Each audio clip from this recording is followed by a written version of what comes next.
can see right through you. You seem like the type to love 'em and leave 'em and disappear right after the song. So give me the night.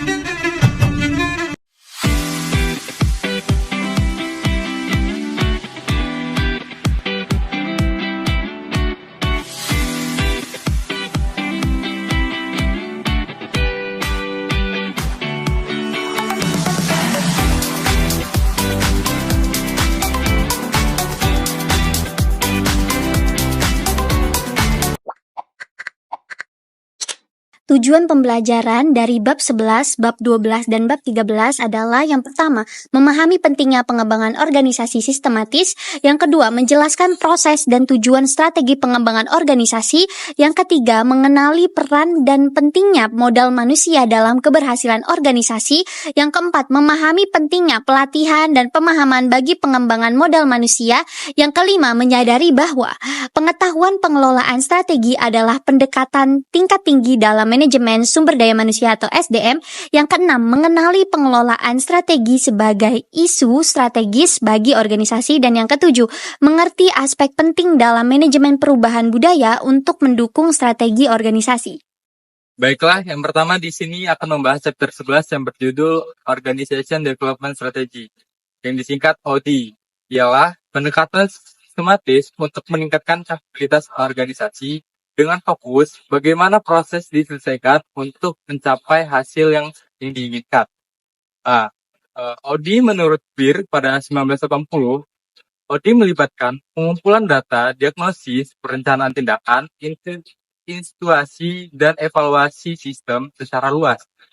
Selanjutnya, menurut CIPD pada 2010, pendekatan yang terencana dan sistematis untuk meningkatkan kinerja organisasi melalui keterlibatan orang-orangnya. Selanjutnya ialah perkembangan OD, yang dimana perkembangannya berasal dari konsep ilmu perilaku yang berkaitan dengan studi perilaku manusia. Selanjutnya, dalam perkembangannya, fokus bergeser ke aktivitas perbuatan budaya dan organisasi. Dan kemudian menjadi lebih strategis dengan pendekatan berorientasi bisnis seperti kerja cerdas atau smart working. Kegiatan pengembangan organisasi. Terdapat beberapa kegiatan pengembangan organisasi yang dapat digunakan untuk meningkatkan kinerja dan efektivitas organisasi secara keseluruhan. Yang pertama, model bisnis inovasi.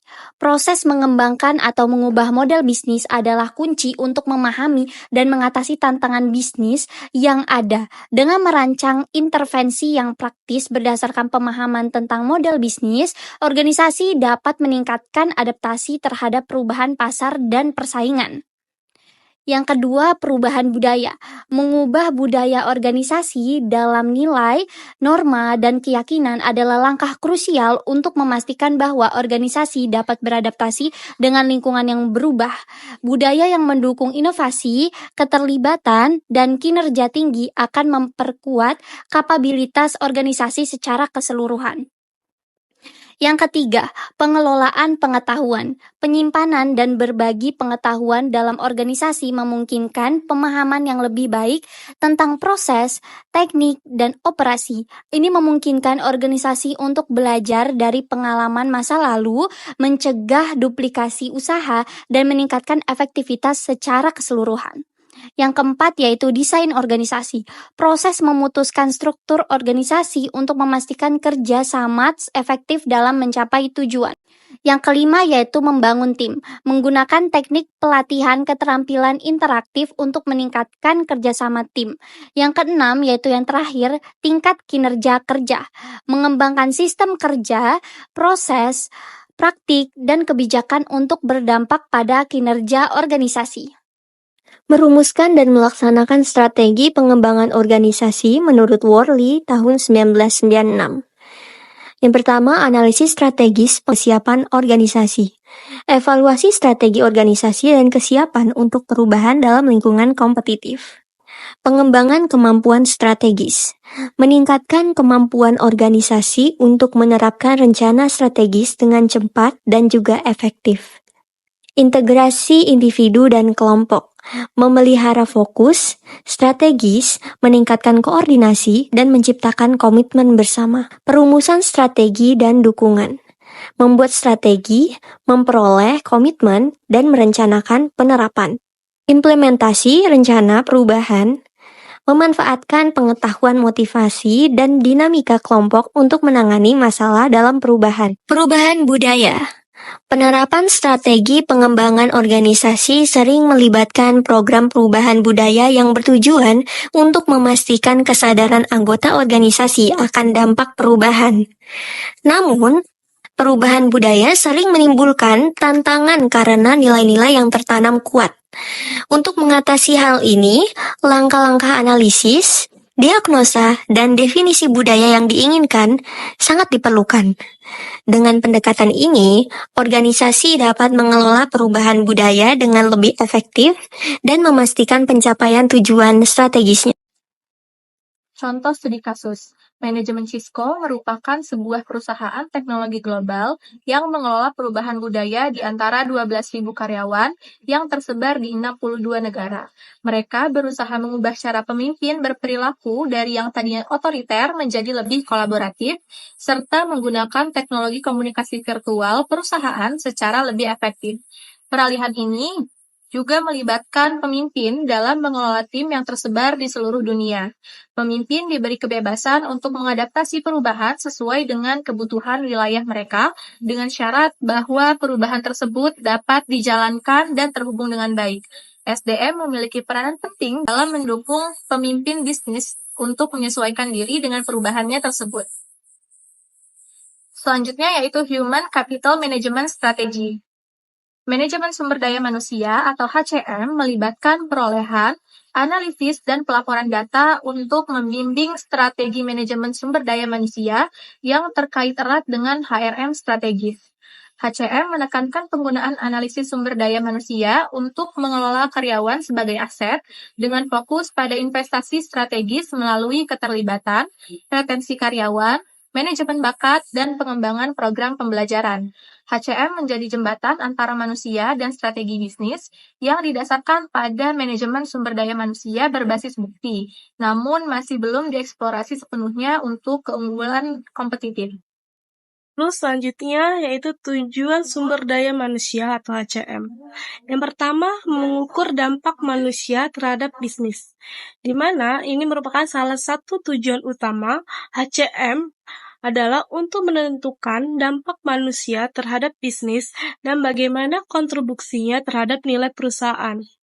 Lalu yang kedua, mendemonstrasikan nilai praktik pengelolaan SDM yang bertujuan untuk menunjukkan bahwa praktik pengelolaan sumber daya manusia menghasilkan nilai uang, seperti laba atas investasi yang diperoleh dari investasi pada karyawan.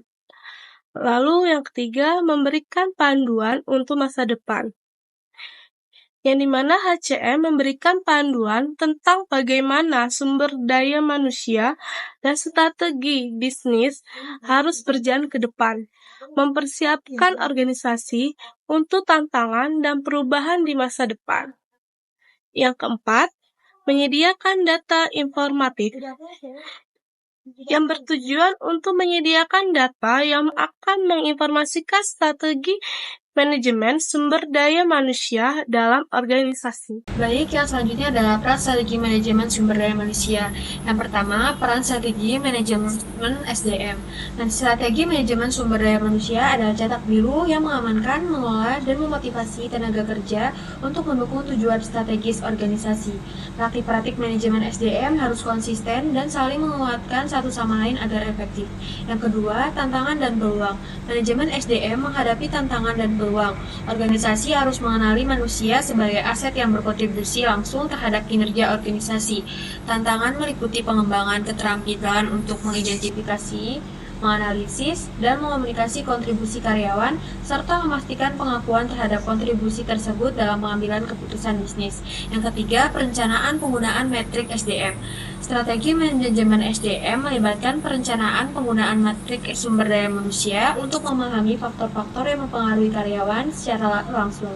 Metrik ini membantu manajemen memahami dan mengidentifikasi area-area di mana manajemen staf efektif diperlakukan, serta merancang program pengembangan manajemen untuk mengatasi masalah tersebut. Kaitan antara HCM dan strategi bisnis. Hubungan erat antara HCM dan strategi bisnis. HCM dan strategi bisnis saling berkaitan erat. Pendekatan HCM memberikan panduan mengenai sumber daya manusia dan strategi bisnis. Ini mencakup hubungan praktik SDM yang baik dengan manajemen strategi, serta mengartikulasikan nilai dan kontribusi karyawan dalam konteks strategi bisnis secara keseluruhan. Proporsi HCM tentang hubungan nilai. Proporsi HCM menekankan hubungan dan aliran nilai antara strategi, analisis statistik, dan pemangku kepentingan utama. Namun, tantangannya adalah menentukan tautan yang konkret dan cara membuatnya berfungsi secara efektif dalam praktik bisnis. Penilaian dampak dan implikasi strategi, salah satu cara untuk menentukan kaitan ini adalah dengan menggunakan penilaian HCM tentang dampak praktik pengelolaan sumber daya manusia terhadap kinerja. Cara lainnya adalah dengan menganalisis implikasi strategi sumber daya manusia terhadap kinerja manusia dan bisnis secara lebih rinci, serta menentukan aktivitas pendukung dan data pendukung yang diperlukan. Slide selanjutnya, studi kasus penggunaan ukuran HCM di standar Carter Bank.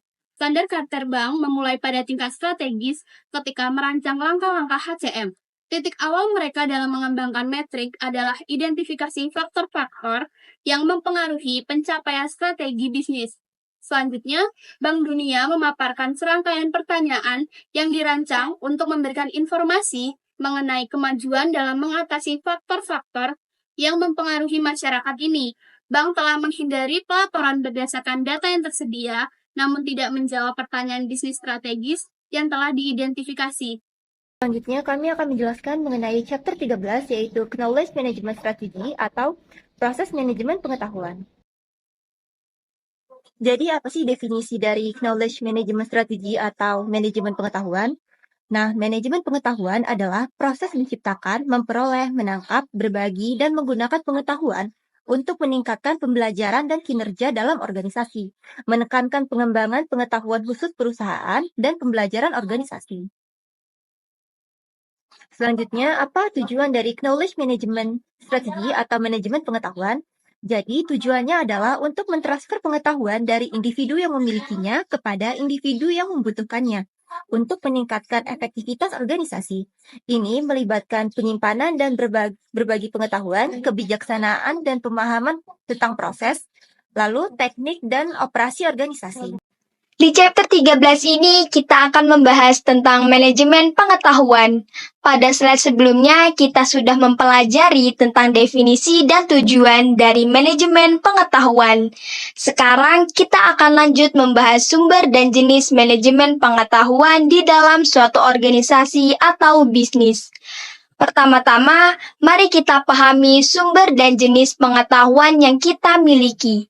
Manajemen pengetahuan dapat disimpan di dalam berbagai bentuk seperti bank data, presentasi, laporan, perpustakaan, dokumen kebijakan, dan manual. Manajemen pengetahuan ini dapat dipindahkan melalui sistem informasi dengan metode seperti pertemuan, lokakarya, kursus, publikasi tertulis, disket, email, dan media sosial. Lalu mari kita bahas perbedaan antara manajemen pengetahuan eksplisit dan manajemen pengetahuan diam-diam. Manajemen pengetahuan eksplisit dapat dikodifikasi dan disimpan di dalam database, intranet perusahaan, dan portofolio kekayaan intelektual. Sementara itu, manajemen pengetahuan diam-diam ada di dalam pikiran manusia, sulit diartikulasikan secara tertulis, dan diperoleh melalui pengalaman pribadi. Tantangan utama dalam manajemen pengetahuan adalah mengubah pengetahuan tacit menjadi pengetahuan yang eksplisit.